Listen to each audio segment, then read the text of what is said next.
You found the Live Local Marketing Podcast, where business owners share their knowledge about what's working in the market today. No fluff, just their experiences and stories from people who are making it happen. And if authentic, practical marketing resonates with you, be sure to visit livelocalwarmmarketing.com and learn to grow your business on warm marketing referrals. Now, on to the show. Welcome. Thanks for joining us again for the Live Local Marketing Podcast. We're here with Miss Sarah. How are we feeling today? We're doing good. It's another Tuesday, my friend. Another Tuesday. I hear you.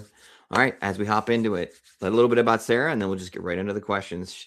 Through her proven ecosystem and copyright frameworks, she's helped founders, coaches, consultants rebuild their brand ecosystem from the inside out, aligning every message, every offer, every operation to scale with purpose, but not pressure. She likes to blend strategic consulting rooted in growth architecture, story-driven messaging, AI-powered systems, and founder of psychology and clarity-based decision-making. So if you're making between 200,000 and 1 million, you're tired of guessing, this is going to be the conversation for you. Sarah, are you ready for the questions? Let's get it. Let's get it, my friend. You got it. All right. So we're going to start off with, talk to us about a time that you had a loss that turned out to be a win. Okay. I had a client, founder of a marketing agency, but his parent, like the first company he founded was a staffing agency here based in the US. And it wasn't necessarily anything that I did wrong. I think, I got heated a lot. I got heated because I'm dealing with a team that's offshore.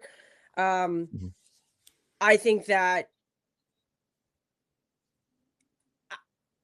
I think he's not a person that understands marketing, nor does his team.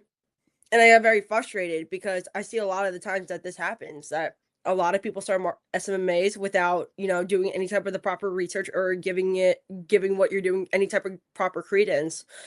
And, that's very dangerous when you're selling stuff that you have no idea what you're talking about. Yeah. Right. Yeah. And if I have to sit there and teach you, then, and you're not listening to me, and I'm telling you, you need a better staff, and I will help you hire people because I know what I'm looking for, then you need to listen to me. And honestly, I winded up walking away. Best thing I ever did. At the time, it felt like I was like running in circles. Like I think like the first 2 years you're like running in circles, like trying to survive and like try to make it work, right? You're in survival mode half the time. And honestly, this year, my approach is very different. Obviously, I'm coming to my third year of business. My approach is very different. What's meant for me right now is going to come to me regardless of the fact. It'll find me. I'm not going to be sitting here anymore trying to operate out of like fear or the scarcity mindset anymore. Like I'm very comfortable right now. Nice. Did you get like any other jobs? Because sometimes those jobs that are frustrating tie up so much of your time and energy that when you're done, you have that relief and it leads to other gigs. Did you get like any gigs, the jobs or anything? It was honestly it was towards the end of the year that I fired the client. So I said to myself, I was like, it's the end of the year, and I think, I had a lot of personal stuff that went on last year too. I'm like, I think I'm just gonna kind of lay back and like let the year kind of like chime out, and what happens next year, all I could do was plan for next year, and that's what I was doing at the time. And I was like, all right, this year we're done. Like I'm tired. All right. And tap out. Yeah, I literally tapped out, and I said to myself, I was like, you know what? If you're not going to be vigorously working, you're going to plan for the next year and you plan out like all your goals and stuff like that. Oh, that's good. Probably a good move. All right. So talk to us about what your favorite marketing strategy is right now. What is like killing it? What you're doing well? Content is obviously killing it. Like if you know how to make really good content and make things that are relevant but personable to your brand and who you are, I think, you're on the right track somewhere along those lines. Something that I consistently keep seeing on LinkedIn too right now is like everyone trying to be something that they're not. So stop doing that shit. I'm not gonna lie, it's kind of nauseating when someone who's a copywriter such as myself keeps seeing like the same content over and over and over and over again. It's like, dude, please pick a topic that's actually interesting that will get my brain cells firing on all cylinders. I mean, please don't be bland like a saltine cracker. No, for real. Like, you guys need to learn how to differentiate yourselves. Like, if you guys are trying to copy the same exact framework that someone's using and you don't really understand the premises of why they're using the framework, you're really never going to get it right unless you absolutely take the time to to understand it. And I think that's what we have an issue with right now. We see a lot of people try to be something that they're not. And I tell all my clients, like, I had someone actually DM me and wants to get on a call with me. Copy doesn't sound like her, very, very like professional, and it's not her. She's got personality. I was like, no, we can fix that. I was like, bookkeeping doesn't have to be the boring tax business stuff. Like, it can be actually fun, right? Like, make people laugh about bookkeeping. Like, ha, if you don't do this, the IRS is going to come after you. Like, Are you mixing up the content? So you have the content that hits, and then the people are authentic. Are you mixing it in with like images and video clips and things of that nature too, or do you let the writing speak I'm for more itself? so on the thought leadership scale. Like, I honestly just don't post a lot of images. That's just me. That's going to change though. I'm going to be more so in the form of reels as we get closer to, let's say, Chinese New Year, because of the fact that Chinese New Year is when the animal sign changes. So I'm like literally waiting until I make my next move. That's what I'll be doing, but I don't really like sit there with like a lot of images. And most of the time, and honestly, it's going to sound like I'm being harsh here. Most of the time that people post an image, it doesn't even correlate to what you just wrote. Yeah. Yep. It's like watching a perfume commercial, right? You watch those perfume commercials, you're like, what are they selling? Yeah, don't get it. All right, keep moving. Man. So what types of things in your business do you still personally handle, and what stuff do you hand off to your team, and why? I handle all of it. So. All right. All of it yourself. You handle every bit of it. Once you get the client, you do the writing. Listen, right now I'm the only one, so I handle all of it on my own. And I think like I like challenges too. I think like I think honestly, and this is what some founders should think about. My dad owns a business too, and he still does a lot of it himself. He's run a multi-million-dollar business for many, many years. And here's the thing, like, I think that if you don't somewhat keep your brain firing and fresh, that part of you just doesn't exist. And I think that's a really bad thing. And you need to keep yourself, relevant and up to date with what's going on. You can't just be like, I'm going to hand this off for forever, because at that point, times change, things change. So if you're not staying current with your own processes, like, what are you doing as a founder? You kind of look like an idiot, in my personal opinion. Are you ever going to get to the point where you scale up to start bringing a business? Or are you fine with like having a one-person show at the moment? And if you do get big, who would your first hire be? It will most likely, yes. I'll have a team probably by the end of the year. I'm expected to do well over 6 figures this year.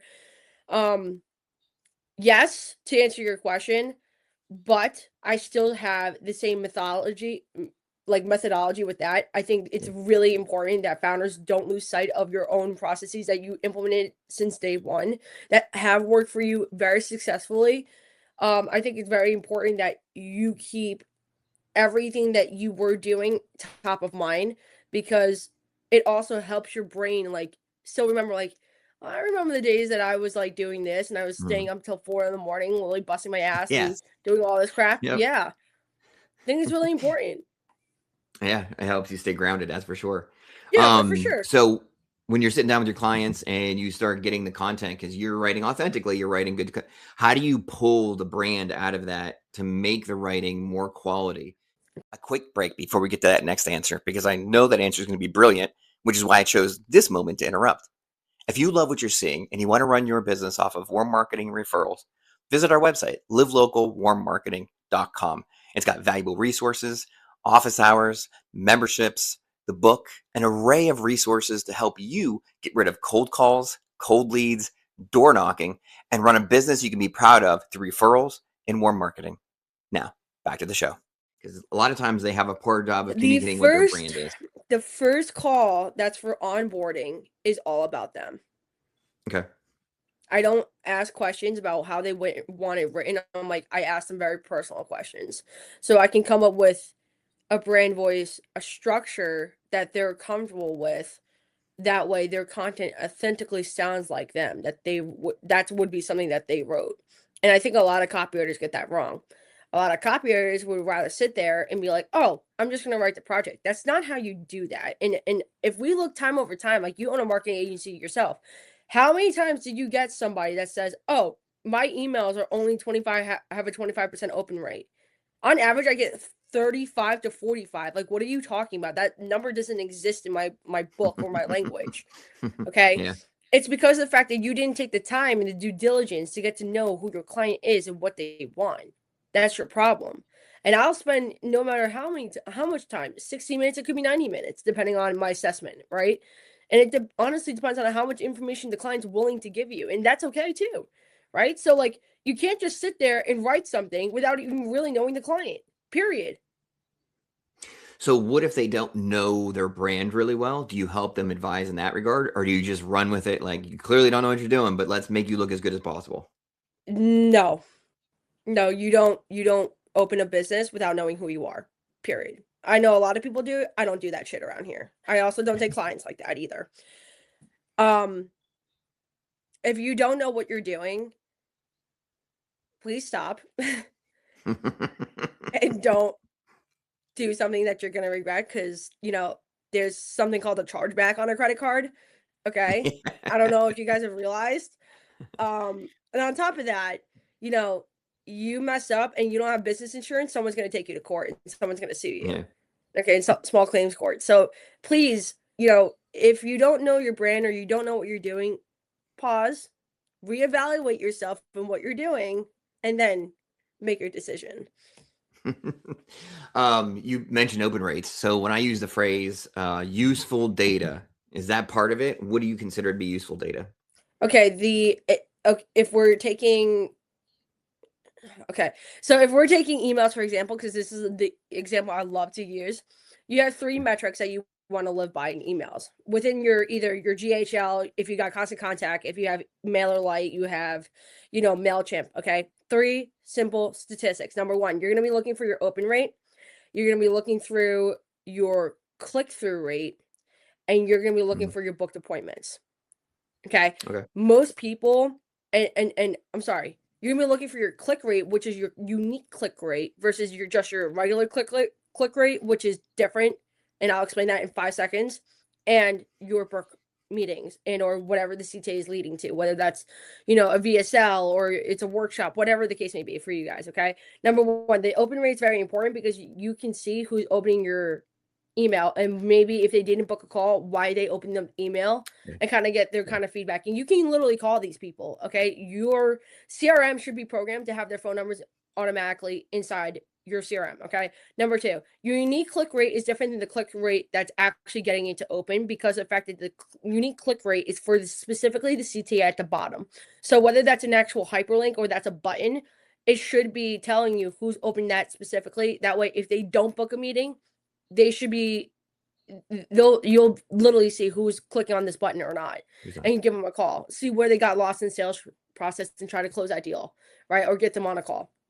Number 3, your booked appointments. Obviously, you can track the traffic that people are using it. If you have a unique calendar link attached to the actual CTA, then it's a little bit different, because now you can visibly track who booked an appointment from that email too. So there needs to be processes in your guys' business to track all that kind of data as well.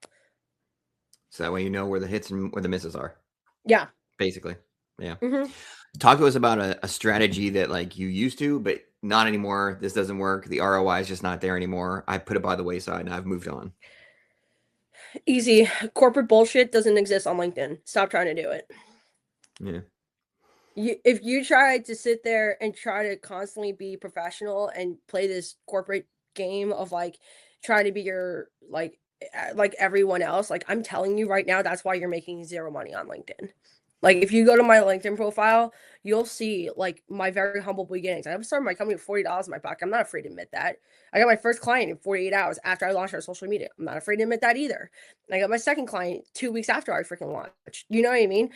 Here's the thing though, is that if you're not going to be yourself on LinkedIn, then why are you doing this? You didn't start a business to act like every other Fortune 500 or Fortune 50 company. Okay. Period. So if you're going to act like the life that you just left behind, which is probably corporate for a lot of people, then you know what? The only person that you're harming here is you, because you're still having that mindset. Corporate mindset and entrepreneur mindset is 2 very separate things. They don't, honestly, They should not even ever coexist. So you guys need to, think about how many times you're I don't really like what I'm doing. I'm just doing it because this is all I know. Start thinking outside the box. I'm assuming you spend more time in an email than you do in LinkedIn. Wrong. Oh, go ahead. LinkedIn. Talk to us. Okay, why so? LinkedIn, the way I look at my email is like, if a client's emailing me, of course I'm going to respond to it. Or, which reminds me, I have to reach out to my lawyer. He's a client of mine too, and I need something from him. Emails are only good for like a couple things, like attachments and or appointment reminders. That's basically what I use my email for. Okay. Everything else, my clients have my personal cell phone number. I prefer that type of communication because I'll respond very quickly to that. LinkedIn DMs, I'll respond very quickly to that as well. I don't like the whole formal like sending email type crap because I know I'll never look at it. Right? Everyone has their preferred forms of communication, obviously. I would honestly prefer more than a text or a DM. I'd actually prefer a phone call because call me young, but I am very old school with that. Okay? I don't I type enough a day. I don't like, constantly being like this and like texting. No, please give me a call. Like, my thumbs are getting arthritis just by typing. Okay. Like, all right. So a lot of people we have on here have been doing things for like 15, 20, 30 years. You're still a little bit newer. You haven't, not quite as much. How have you built confidence and have you built it so quickly to start your own business, to run your own things? Talk to us about that. Great question. I had a 7-figure entrepreneur parent. Both my parents worked on Wall Street. My uncle still does work in New York City, but he works for American Express at this point. But he did own his own business as well. So I come from a very outside the box thinking family. And then on top of that, it came to a point where, honestly, look at the job market. No one can get hired. So I was like, you know what? Might as well start a business because I always wanted to. I knew since I was 5 years old, I wanted to start a business. So, I was like, it's now or never. So I got into copywriting, and content doesn't take long to write. It's very technical, though. That's what it is. Copywriting is very technical. It's not the longer process, but once you develop systems in place to get content done, you stick to the same framework, it normally takes half the time. It's just about first year is basically R&D year, trying to figure out what that framework is. But I mean, building a business for me taught me a lot about confidence. Every single job that I got built more confidence. Every single person that referred me out made me more confident. You need to find people that are going to uplift you in your community versus, people that are literally going to tear you down type of thing. You feel me? Yeah. So, all right. So you said both parents were Wall Street. Tell us one thing, the most important thing they taught you. There's a lot of things that my parents taught me. Just pick one. You got to pick your favorite child. Never settle. Never settle. Do it. Okay. Explain. Never settle. Like, mediocre is bullshit. So don't settle for the bare minimum when you know you're not bare minimum.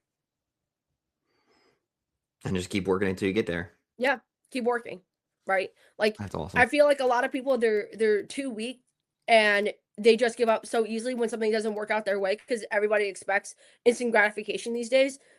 I didn't see my biceps come through for 3 years and I still kept going to the gym. Like, you know what I mean? Like, I knew how to be patient. It's not like it was not there. It was there this entire time. It's just a matter of the fact that, one, I'm not a guy, and two, the way women build muscle is a little bit differently, right? So like, you can't sit there and expect everybody to really play the long-term game. In entrepreneurship, essentially, that's what it is. It is a long-term game. And if you don't understand that coming into it and you think you're going to be rich really freaking quickly, you're horribly mistaken. It's a lot of work. Yeah. I mean, even drug dealers don't get rich overnight. Bingo. All right, cool. So we're going to have you do the outro. Give us a little talk about your business, specifically what you do and what you provide. And then how can people get a hold of you? Sure. So obviously, my name is Sarah Chan, founder and CEO of SRQ Copywriting. I specialize in copywriting for sales. So sales funnels, emails, VSLs, social media posts, stuff like that. I write all those. Email is at sarah@srqcopy.com. And then my phone number is 941-405-9746, available on iMessage and on WhatsApp. It's crazy. You give out you might be the first person that's actually giving out your actual number. Like, that doesn't happen very often. And people usually don't personalize like that. That's pretty impressive. That's because a lot of people are scared of robocalls. I get at least 15 of them a day. Yeah, all the time.